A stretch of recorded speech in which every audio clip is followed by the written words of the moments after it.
Bom dia a todos. Me chamo João Pedro Alves Henrique e gostaria de apresentar hoje meu projeto de formatura, intitulado Modelagem e Análise do Balanceamento de Conversores Modulares Multinível em Cascata, atuando como compensadores de reativo e desequilíbrio de carga, desenvolvido sob orientação do professor Lourenço.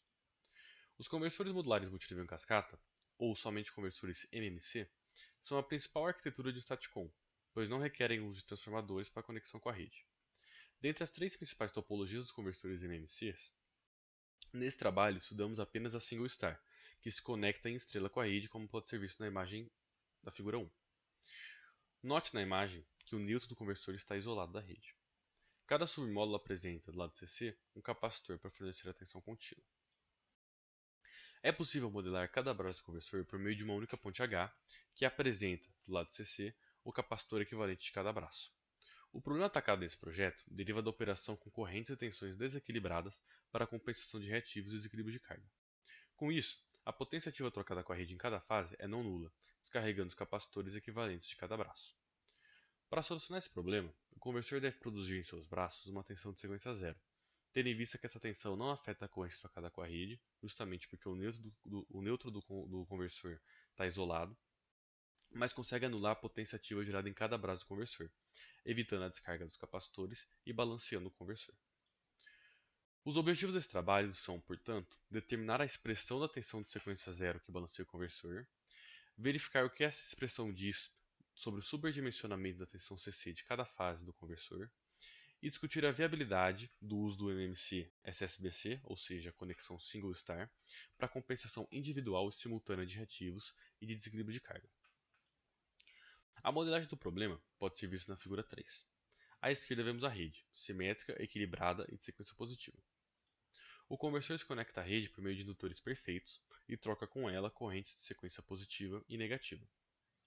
Por fim, o conversor é modelado por uma fonte de tensão em cada fase, controlada de forma a trocar com a rede as correntes desejadas, e essa fonte é justamente VCA, VCB e VCC, e uma fonte de tensão de sequência zero, que é justamente para balancear o conversor.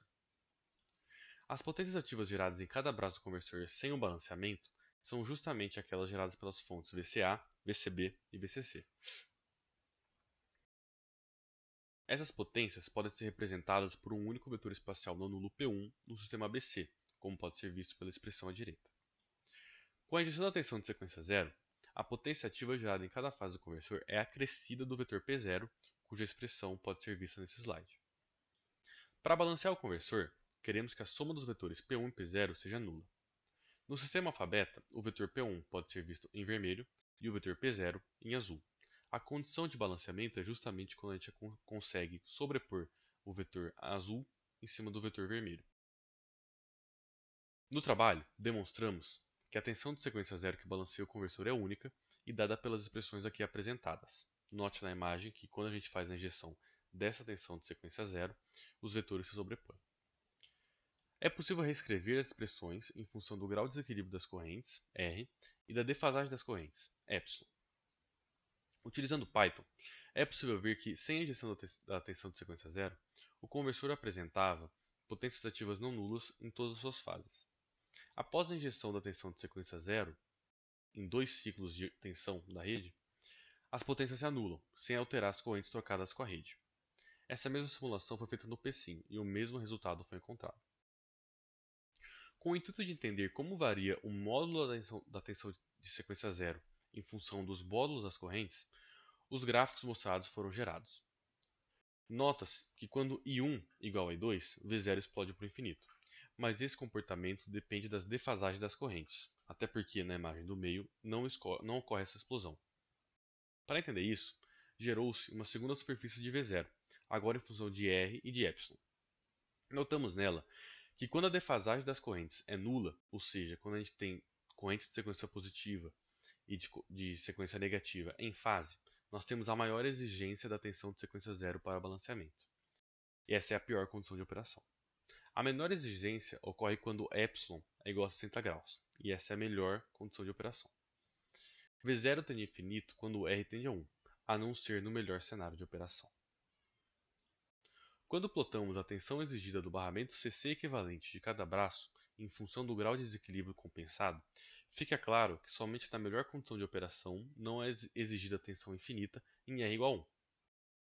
Na pior condição de operação, para a qual deve ser projetado o estático 1, vemos que a tensão exigida dos barramentos é muito sensível à variação de R quando R é menor que 1. Esse comportamento não ocorre para R grande, ou seja, compensações majoritárias do desequilíbrio de carga. Entretanto, nesse cenário de operação, é sempre exigida uma tensão maior que 2 PUs do barramento CC. É possível tirar, portanto, uma última conclusão do conversor, que é justamente que é viável operá-lo somente para compensação de reativos, tolerando apenas pequenas compensações de desequilíbrios, ou seja, operando nesta região do gráfico. Alguns dos próximos passos do projeto são desenvolver a solução para a topologia SDBC, ou seja, Single Delta, e buscar modelar o problema para componentes reais. Por fim, as referências do trabalho. Obrigado.